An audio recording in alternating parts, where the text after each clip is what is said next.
Governor Nasser El-Rufai of Kaduna State, Bello Mohammed Matawale Zamfara, Aminu Bello Masari Katsina, and Abubakar Sani Bello Niger had in separate directives called for restrictions of movement and some economic activities in frontline areas in their states. In all the affected areas, life has not been the same for the people of the communities since the order came into force, while some pundits opine that it is too early to gauge the success or otherwise of the restrictions put in place. Locals in the affected communities have described the decision as tough. They said the development has a multiplier effect on livelihood in the affected localities and residents of neighboring states. Checks by Daily Trust indicated that while prices of foodstuff, meats, and other commodities have skyrocketed due to the closure of markets, many people are losing their means of livelihood as they can no longer operate their small-scale businesses. Also, farmers are finding it difficult to push their products to the markets due to absence of vehicles for transportation. They are also lamenting that the directive took them unawares because the government failed to carry stakeholders along and also failed to come up with alternative relief measures to cushion the effects of the order. When contacted, some of the people that are supposed to speak on the matter in the affected state said it was premature. They said every measure meant to correct some anomalies would have consequences and urged people to persevere. One of them said, "You should not expect me to say anything now because the decision was carried out across the state in the interest of the people. The measures would be reviewed after the governors and security agencies scrutinized them."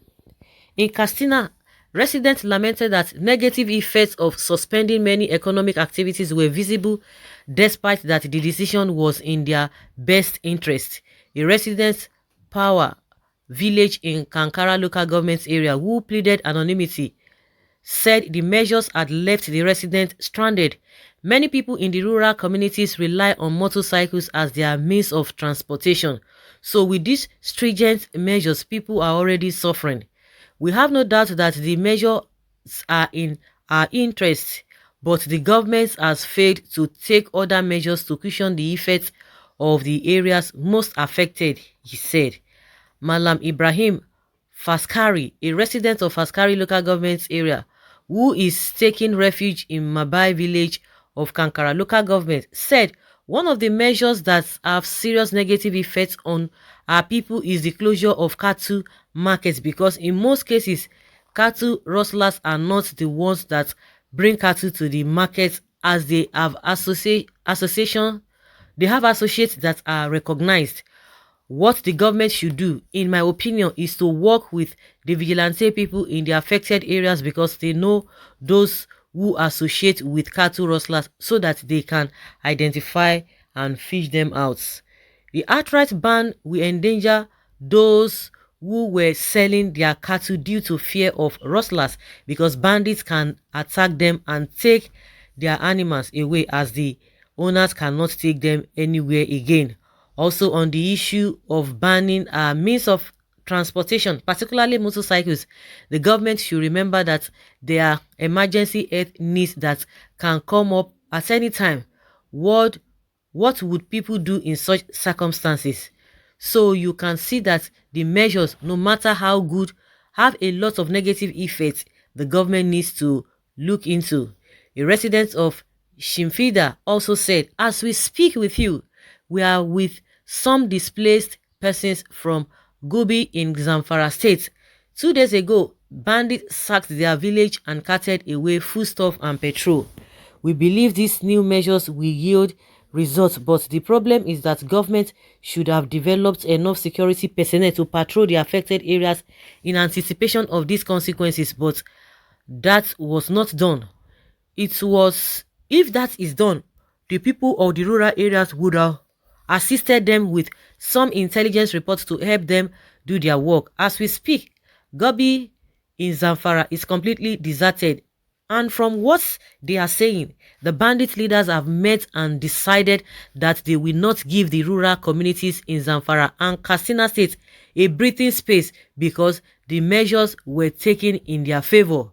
As we speak, a 4-liter gallon of petrol is sold at 8,000 naira in that area, and you cannot even get it at that price. So the measures are good, but if security personnel are not deployed, it is only the rural communities that will suffer most. In Zamfara, people in Zamfara are groaning after the ban was announced by the state government. They said the decision was painful, especially now that the harvest period is around the corner and farmers won't find it difficult to sell their farm produce. Rural economy is affected because dwellers depend on their market for trading. You will see a trader attending 3 to 4 markets in a week. I deal in second-hand clothes and attend 3 different markets every week. But suddenly, there was a government directive that markets should be shut. We have to fold up or find an alternative to sell our goods, Aliyu Shikamfi said. Usman Lawa, a farmer in Anka local government area, said farmers would suffer more because the major commodities being traded in those markets were farm produce. A resident of the community, Sani Hamisu, said farmers will soon start harvesting rice and soya beans, and this means keeping the commodities at home even though most of them do not have proper storage facilities. The ban on the sale of fuel in jerry cans is also affecting the movement of people from one community to another. The majority of the people that are affected by the ban are those riding motorbikes in the rural communities who also patronize black marketers. In Dansadwa, a liter of fuel sells at 1,000 naira while a gallon goes for 5,000 naira. We have parked our motorbikes and the commercial riders have tripled their fares. Most of the engines that rely on petrol to operate, like grinding machines, have stopped working. Also, there is an acute sabotage of fuel in the community and many other villages. Those in the cities and towns use vehicles and fuel is commonly found in those places. We depend on black marketers to fuel our motorbikes. I have parked my motorbike for about 2 days now, another resident, Dan Liman, said. A correspondent that gathered the order had taken effect in markets in the affected local government areas, which include Benengwari, Kajuru, Chikum, Giwa, and Igabi. The residents of Kajuru said traders were dispersed from the weekly Kujama markets last Wednesday by security agents to enforce the directive. Ibrahim Asa of Kujama said few traders had come to the market from surrounding villages, but a commotion ensued when security agents dispersed them. Many of them lost grains and other wares in the process. Isa Lawa, who sells grains at the Kasuwan Magani in Kajuru local government area, said he had no choice but to sell his grains within Kajuru town since the market was locked down on Thursday. He said, we thought the security agents would not be very serious about enforcing the order, and therefore some of us left our villages for the market only to discover that it had been locked. We had no choice but to return with our goods. Life has been difficult and it will get worse if we are not allowed to sell in the market. We have to struggle with bandits in the farms and our homes, and now we have to struggle with security agents in the market. How are we expected to survive if we are not allowed to sell our grains, he asked. A correspondent, however, gathered that traders in the Fatika district of Giwa local government area that, though painful, the government directive was imperative.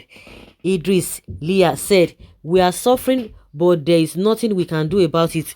We will sell what we can within our communities, but we can no longer take them to the market where other people from neighboring villages can come and buy. Oh my God, this is really serious. And again, it happened in Niger State. They're complaining the same thing, they're saying the same thing. But if it were to be in other saner environments, or sane environments, as you may want to put it, you have alternative. At least you'll be able to give, if it's some little stipends, give the people pending when you are going to find your feet. But no, they just take it anyhow you want to live your life, anyhow you want to go about it. That is your own cup of tea, and that's why the people are complaining. What are the alternative things they have done? That is it. In as much their decision or the directive is for the people, you cannot say because of that you still have to make the people miserable as well, compound to their problems. That is not how to solve problem. You don't solve problem to create another problem. So guys, I'll leave your comment down there below and let's have your take on this.